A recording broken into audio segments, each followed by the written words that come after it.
بسم اللہ الرحمن الرحیم۔ وہ لڑکی اپنا زیور اور نقدی اٹھا کر میرے پیچھے گھر سے بھاگ آئی تھی۔ میں یوں اسے لے کر شہر سے بہت دور آ گیا۔ کچھ دن تو خوب عیاشی کی، مگر جب پیسے ختم ہو گئے تو میں بہت پریشان ہو گیا، کیونکہ مالک مکان روزانہ کرایہ مانگ کر تنگ کرتا۔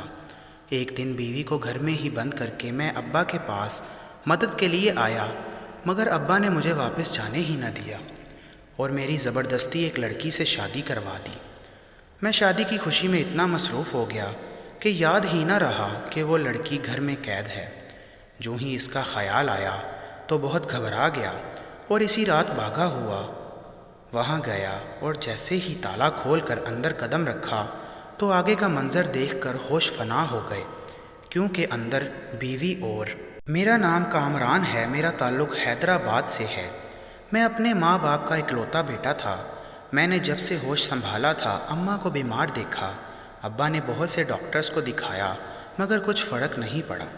ایک دن اماں کی طبیعت زیادہ بگڑ گئی اور جب تک اماں کو لے کر شہر پہنچتے بہت دیر ہو گئی تھی اور اماں مجھے چھوڑ کر دنیا سے چلی گئی۔ ایک بچے کے لیے اس کی ماں کا کوئی نعم البدل نہیں ہوتا، اور اماں کے جانے کے بعد ابا نے میرا بہت خیال رکھا۔ میری خاطر ابا نے دوسری شادی نہ کی تھی۔ تب ہم گاؤں میں رہتے تھے۔ اماں کے جانے کے بعد ابا نے فیصلہ کیا کہ اب ہم یہاں نہیں رہیں گے اور مجھے لے کر ابا شہر آ گئے۔ ابا اب کام ڈھونڈنے لگے اور ایک دن کسی آدمی کی گاڑی سے ٹکراتے ہوئے بچے، تو وہ آدمی ابا کو اپنے ساتھ لے گیا، اور وہ ایک اچھا آدمی تھا، ورنہ آج کل تو لوگ گاڑی مار کر خود بھاگ جاتے ہیں اور دوسرے کو مرنے کے لیے چھوڑ دیتے ہیں۔ یہ بھی نہیں سوچتے کہ اگر وہ وقت پر اس انسان کو ہسپتال پہنچا دیتے تو شاید وہ بچ جاتا۔ کیا پتہ جسے ٹکر مار کر گاڑیوں والے گزر جاتے ہیں وہ کسی کے گھر کا واحد کفیل ہو۔ مگر جہاں برے لوگ ہیں وہیں ایسے لوگ بھی ہیں۔ اور جب ابا نے بتایا کہ میں نوکری کے لیے دھکے کھا رہا ہوں، میرا ایک 15 سال کا بیٹا بھی ہے، تو اس آدمی نے کہا کہ مجھے ڈرائیور کی ضرورت ہے، تم کل سے کام پر آ جانا، اور ایسے ابا کو شہر میں نوکری مل گئی۔ ابا شہر میں ایک بڑے آدمی کے ڈرائیور تھے۔ ابا چاہتے تھے کہ میں پڑھ لکھ جاؤں اور اپنے پاؤں پر کھڑا ہو جاؤں، مگر مجھے پڑھائی سے کچھ خاص لگاؤ نہیں تھا، اس لیے بس ایف اے ہی کر سکا اور دوستوں کے ساتھ گھومنے پھرنے لگا۔ ابا نے بہت کہا کہ تمہارے لیے میں اپنے مالک سے بات کر کے تمہیں ابھی اسی دفتر میں دلوا دیتا ہوں کام، مگر میں نے کہا کیا ابا، دوستوں کے ساتھ تھوڑا گھومنے پھرنے دو، پھر ساری زندگی کام ہی تو کرنا ہے۔ اور ابا خاموش ہو گئے۔ جوانی کے دن شاید ایسے ہوتے ہیں کہ ہم صرف اپنے آپ کی، اپنے دل کی سنتے ہیں، بڑے جو ہی ہمیں سمجھاتے ہیں ہم وہ سمجھنا ہی نہیں چاہتے۔ اور پھر ایک دن میں اپنے دوست کے ساتھ کہیں کھانا کھانے گیا تو واپسی پر ایک لڑکی روڈ کراس کرتے ہوئے بائک کے آگے آ گئی۔ میں نے فوراً بریک لگائی اور بائک کو بڑی مشکل سے سنبھالا، مگر شکر ہے وہ لڑکی بچ گئی۔ اس کو ہلکی سی خراش آئی تھی۔ میں اسے دیکھے بنا ڈانٹنے لگا کہ دیکھ کر نہیں چلا جاتا تم سے، تمہارا دماغ خالی ہے جو اس طرح بے دہانی سے روڈ کراس کر رہی ہو؟ تو وہ کچھ نہیں بولی۔ جب میں نے اس کی طرف دیکھا تو میرا غصہ ٹھنڈا ہو گیا، مجھے وہ بہت معصوم سی لگی۔ اس نے روتے ہوئے میری طرف دیکھا اور اٹھ کر چلی گئی، اور میری نظریں دور تک اس کا تعاقب کرتی رہیں۔ میرے دوست نے کہا کامران صاحب واپس لوٹ آئیں، وہ جا چکی ہے اور اب ہمیں بھی گھر چلنا چاہیے۔ تو میں ہنستے ہوئے بائک سٹارٹ کرنے لگا۔ جب سے اس لڑکی کو دیکھا تھا جیسے ہی آنکھیں بند کرتا تو اس کا معصوم سا چہرہ سامنے آ جاتا۔ پتہ نہیں کیا تھا جو اس لڑکی میں ابھی تک میرے ذہن میں نہیں نکل رہا تھا۔ اس بات کو 4-5 ماہ ہو گئے اور میں اپنی زندگی کی روٹین میں دوبارہ مصروف ہو گیا۔ کچھ دنوں سے ابا کی طبیعت ٹھیک نہیں تھی۔ ڈاکٹر نے کہا ابا کو موسمی بخار ہے۔ میں میڈیکل سٹور پر ابا کی دوائی لینے آیا۔ جیسے ہی پیچھے مڑا تو وہی لڑکی اسی طرف آ رہی تھی۔ میں اسے دیکھ کر وہیں رک گیا۔ وہ میڈیکل سٹور کی طرف آئی اور سٹور والے سے کہا کہ جلے ہوئے کے لیے کوئی دوا دے دیں۔ تو اس آدمی نے کہا کہ آپ کل جو دوا لے کر گئی تھیں اس کے پیسے باقی ہیں اور اب پیسوں کے بنا آپ کو دوائی نہیں دے سکتا۔ تو وہ لڑکی واپس جانے لگی۔ جب میں نے میڈیکل سٹور والے سے کہا کہ آپ انہیں دوائی دے دیں اور پیسے مجھ سے لے لیں، مگر اس لڑکی نے کہا کہ آپ کا بہت شکریہ مگر مجھے اس احسان کو نہیں چاہیے۔ تو میں نے کہا کہ میں آپ پر کوئی احسان نہیں کر رہا، آپ میرا نمبر لے لیں، جب چاہیں آپ پیسے واپس کر دیجیے گا۔ تو وہ کچھ دیر خاموش رہی اور پھر کہا کہ ٹھیک ہے، اور پھر وہ دوائی لے کر جا رہی تھی تو میں نے اپنا نمبر اسے دے دیا۔ وہ نمبر لے کر خاموشی سے چلی گئی۔ میں گھر آ گیا اور ابا کو دوائی دینے لگا، مگر میری سوچ بھی وہیں رکی تھی کہ وہ کون ہے، کہاں رہتی ہوگی۔ مجھے اس طرح سوچ میں گم دیکھ کر ابا نے کہا، کامران کیا بات ہے، کیا سوچ رہے ہو؟ تو میں نے کہا کہ کچھ نہیں ابا، بس ویسے ہی۔ اور ابا نے کہا کہ جب تک میری طبیعت ٹھیک نہیں ہو جاتی تو تم میری جگہ کام پر چلے جاؤ۔ میں نے اپنے مالک سے بات کی تھی، تمہاری جب تک میں بیمار ہوں میرا بیٹا آ جایا کرے گا کام پر، اس لیے اب صبح سے تم کام پر چلے جانا۔ میں ابا کو انکار نہیں کر سکا اور صبح کام پر چلا گیا۔ جہاں ابا کام کرتے تھے وہ آدمی بہت اچھا تھا۔ میں جیسے ہی اس آدمی سے ملا تو اس نے صرف اتنا پوچھا کہ تم ریاض کے بیٹے ہو؟ تو میں نے کہا جی۔ وہ آدمی میرے ابا کی عمر کا تھا۔ اس نے کہا گاڑی نکالو، مجھے کچھ دیر کے لیے گھر جانا ہے۔ اور جب گھر پہنچے تو میں دیکھ کر حیران رہ گیا، جتنا عالی شان دفتر تھا اتنا ہی بڑا اس آدمی کا گھر تھا۔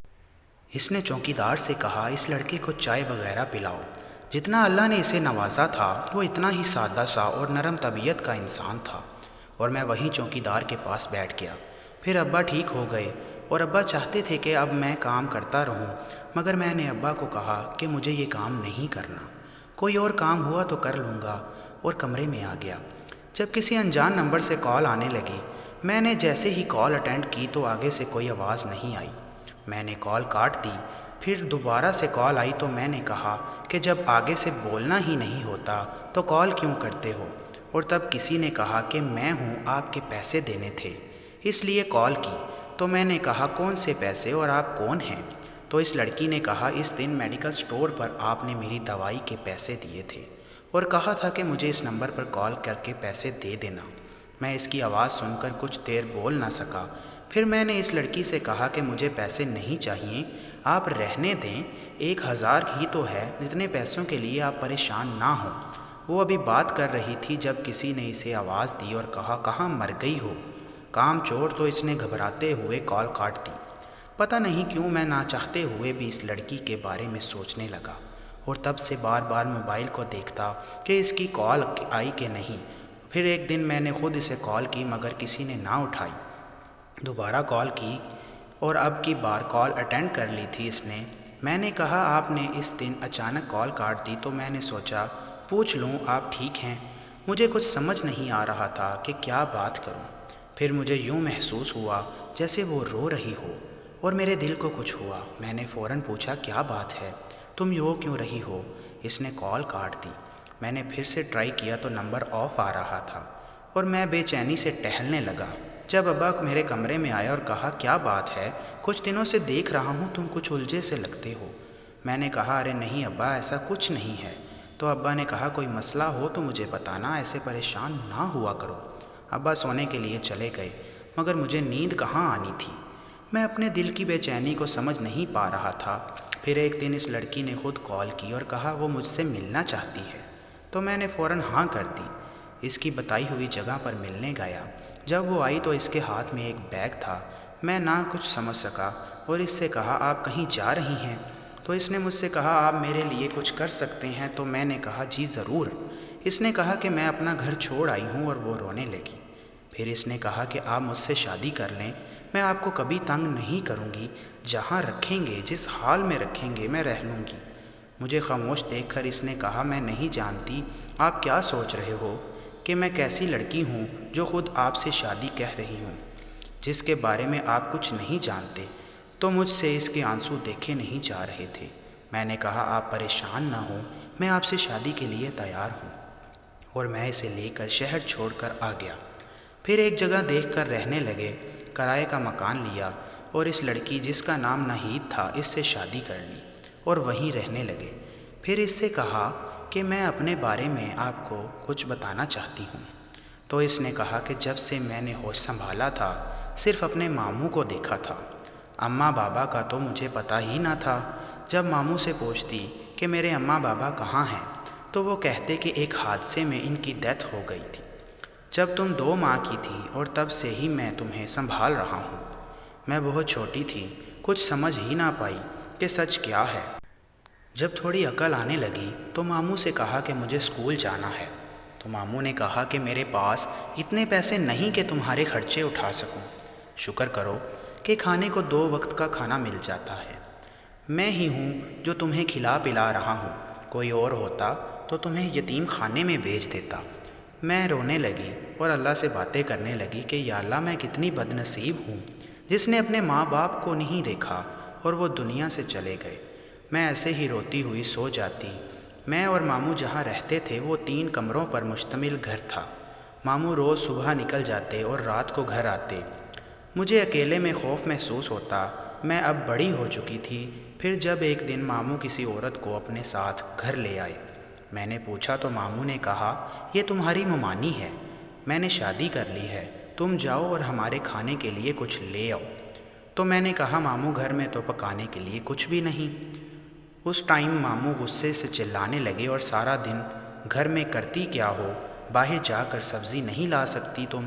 اور ماموں نے مجھے بالوں سے پکڑا اور دیوار میں دے مارا۔ میرے سر سے خون نکلنے لگا تھا مگر کسی کو مجھ پر ترس نہیں آیا۔ میں خود ہی گرتی پڑتی باہر گئی اور پائپ سے پانی اپنے سر پر ڈالنے لگی اور روتی رہی۔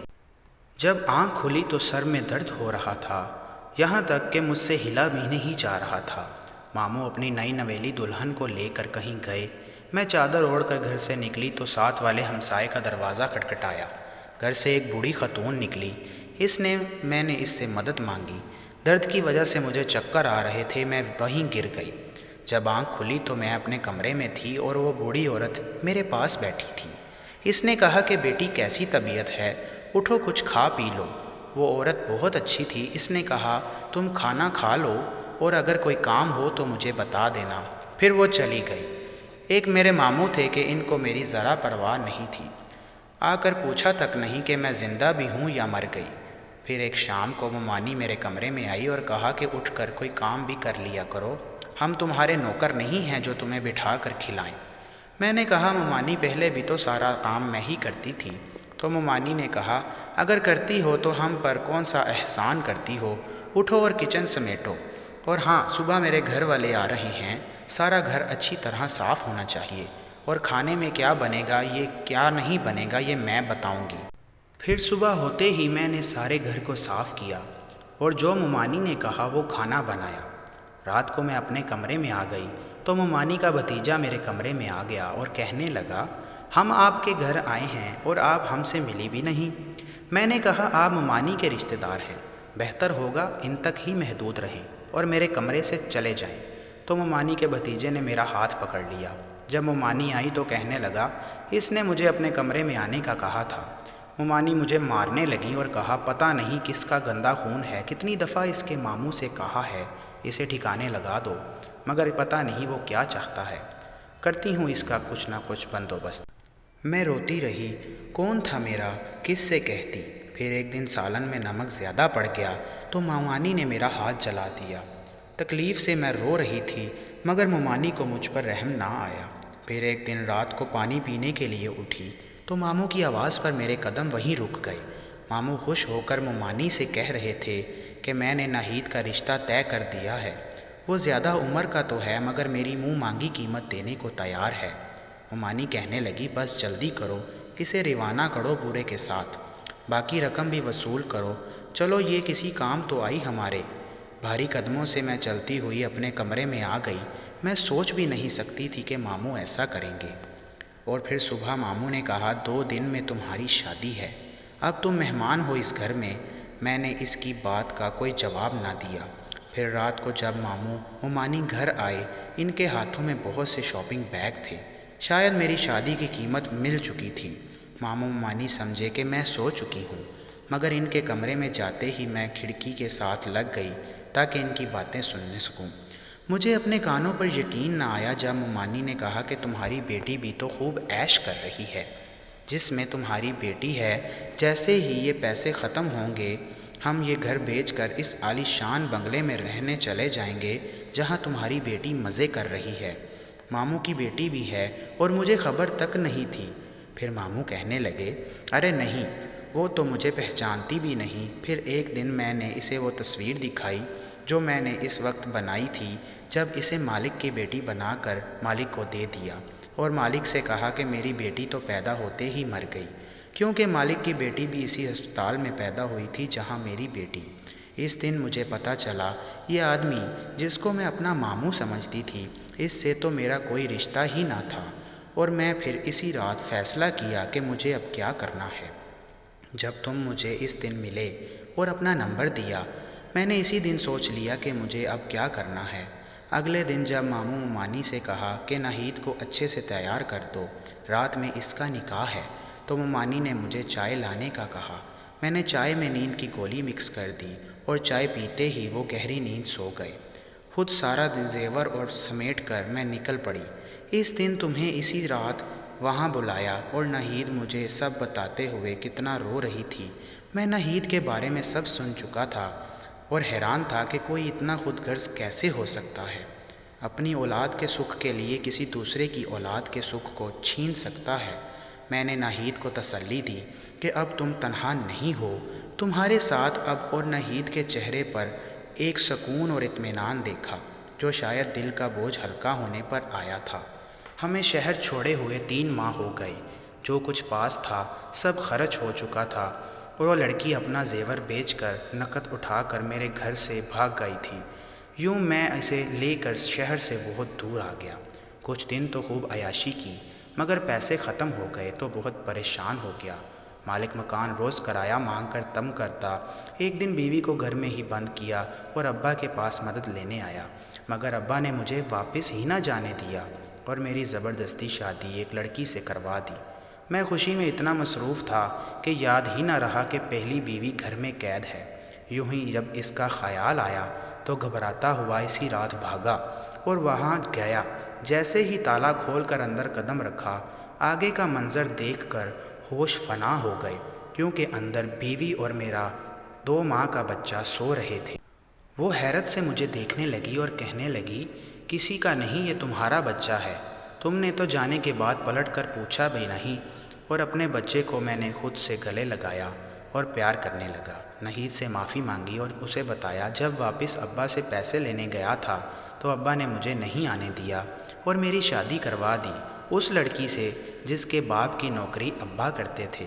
ابا بیمار تھے اور میں ان کی دیکھ بھال میں لگ گیا، مگر کچھ ہی دن بعد ابا کا انتقال ہو گیا اور مجھ سے ابا نے وعدہ لیا تھا کہ میں بھی اس کے مالک کے ساتھ نہ چھوڑوں جس کے ساتھ ابا کام کرتے تھے۔ مالک کی بیٹی بہت غرور والی اور بگڑی ہوئی تھی، مگر مالک خود بہت اچھا تھا اور مالک کی بیوی ہسپتال میں داخل تھی، مگر اس کی بیٹی کو کوئی پرواہ نہ تھی، وہ اپنی عیاشیوں میں گھومتی پھرتی تھی۔ اسے دیکھ کر لگتا ہی نہیں تھا کہ وہ ان کی بیٹی ہے۔ وہ شادی نہیں کرنا چاہتی تھی کیونکہ وہ کسی اور کو پسند کرتی تھی، مگر مالک نے کہا کہ میں تمہیں تباہ کر دوں گا اگر تم نے میری بات نہ مانی۔ مجھے مجبوراً اس سے شادی کرنا پڑی، لیکن اس نے شادی کرتے ہی مجھے گھر سے باہر نکال دیا اور مالک سے کہا کہ کامران خود چھوڑ کر گیا ہے۔ میں نے ایک دن سب کچھ اپنے مالک کو بتا دیا۔ انہوں نے کہا کہ تم اپنی بیوی کو واپس لے آؤ، اور سب کچھ سن کر ناہید نے کہا کہ مجھے آپ سے کوئی گلہ نہیں ہے۔ پھر میں ناہید اور اپنے بچے کو لے کر واپس اپنے گھر آ گیا۔ جب مالک سے بات ہوئی اور انہوں نے کہا کہ اپنی بیوی اور بچے کو لے کر ہمارے گھر آؤ کھانے پر، مگر میں نے کہا کہ آپ کی بیٹی برا مان جائے گی، تو انہوں نے کہا کہ وہ یہاں نہیں ہے۔ جب میں مالک کے گھر پہنچا تو مالک میری بیوی کو دیکھ کر حیران ہو گئے۔ میں نے پوچھا کہ آپ کی بیوی کیسی ہے اب؟ تو انہوں نے کہا اندر آؤ، ان سے ملواتا ہوں۔ ہم جیسے ہی کمرے میں داخل ہوئے تو میں حیران ہو گیا کیونکہ وہ عورت تو بالکل میری بیوی جیسی لگ رہی تھی۔ ناہید بھی حیرت سے اس عورت کو دیکھنے لگی۔